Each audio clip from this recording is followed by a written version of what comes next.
All right, this video is somewhat more important than other videos. This is for my folks who are interested in playing college football or running track in college. Now, I had to look long and hard to find these stats, but I found them. So, obviously, my name is right here. I did not play linebacker. So, these stats may not be 100% correct, but I do remember having somewhere around 30 tackles. All that's irrelevant. The relevant part is what to do to make sure coaches know that you're performing. You need to email them. Now, I highly suggest emailing coaches that are like in your position group. And honestly, I would always check the roster for teams with a lot of juniors. If you're in high school, look at the roster with a lot of juniors because if there's a lot of seniors, they probably have already started the recruiting journey. Or if you're a junior, look for a team with a lot of juniors. That's pro tip number one. Now, to give everyone some background, I received somewhere around 20 scholarship offers, and most of them were D2. And I got maybe two Division One college scholarship offers that were full ride. One at Youngstown and another at Temple, and I chose to go to neither one. And honestly, that was a huge regret because you can always change your major. Coaches, they make you pick a major, and I didn't want to go to the majors that they wanted me to be in. And here's another pro tip. If your position group does not respond to you, contact a position group adjacent. I contacted tight end coaches. No one's hitting them up. You're a wide receiver, right? Tight ends know the packages. Now, granted, this is back in 2008. Things have changed, but I don't think they've changed that much. And also, I would try to go to as many camps as possible. I went to one camp. The camp was in North Carolina. Therefore, a majority of my offers came from North Carolina. And I showed the stats earlier, really because you got to be honest with yourself. If you're not one of the leading tacklers at your school and your school's not that good, it might just be time to hang it up, unless you're fast. If you don't have good stats and you have a lot of speed or you have a lot of size, there still can be a future in football for you. Now, this is not to discourage anyone who does not have those attributes because at 17, 18 years old, you can change a whole lot. But getting back to getting recruited, this is one thing that I didn't think about that I wish I would have thought about. Try to avoid colleges that have any sort of money issue. A quick Google search can save you a lot of time and a lot of headache. And some schools look all nice and shiny on the outside, but their economics are not good on the inside. And the most interesting part about what I just said is there's colleges that are within the same conference that have completely different budgets.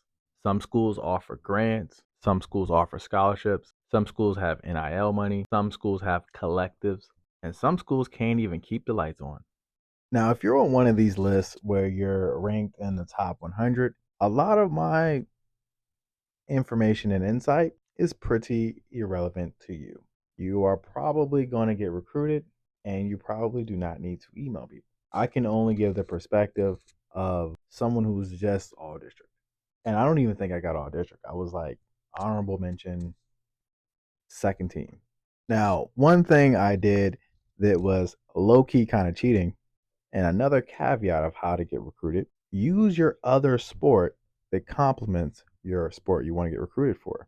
I used to just flood people with my track stats who were football coaches. The thing is, every time you run a 40, people call it into question. Did you really run a 4.4? Do you really run a 4.6? Can you run a 4.3? They don't know. Now, they're not going to question that 55 time. It's not fast, nothing stellar, but it's just a proof that I can run decently fast. And when you're dealing with smaller schools, it's even easier because sometimes the athletic director, the coach of different teams, they talk a lot. And you can get yourself a scholarship pretty quickly with an email. Now, as a person coming out of high school, you got to remember the transfer portal is it's something because now there's no more a rule where a person has to sit out a year. They can play right away. So if you're not on one of those lists and you want to play college football without going to a JUCO, you might want to do this email strategy with Division 2 programs and then transfer to a Division 1 if you're not one of those ones. Now, to get recruited for track, so all my football people who are not track related, you can drop off. To get recruited for track is very simple. Your stats, email all the coaches. And the reason why I say email all the coaches, because usually coaches read emails that another coach forwards to them. That's a pro tip.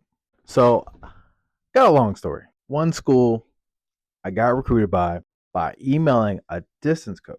The distance coach emailed the sprint coach. The sprint coach emails me back after not responding to my initial email.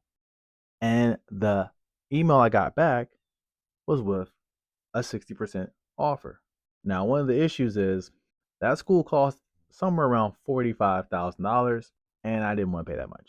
And now you're kind of understanding why I'm a walk on, because at the end of the day, you got to look at how much school costs you, how much you're willing to pay, and how well ranked the school is. Because one day you're not going to be playing sports. So you need to factor all that in. And the reason why I say you need to factor that in as a track athlete, there's really not a road ahead of you to make money with your sport like football. The wake up call needs to start really in high school. So if you have any questions of how to get recruited in track or football, comment below and I'll try to provide some sort of insight.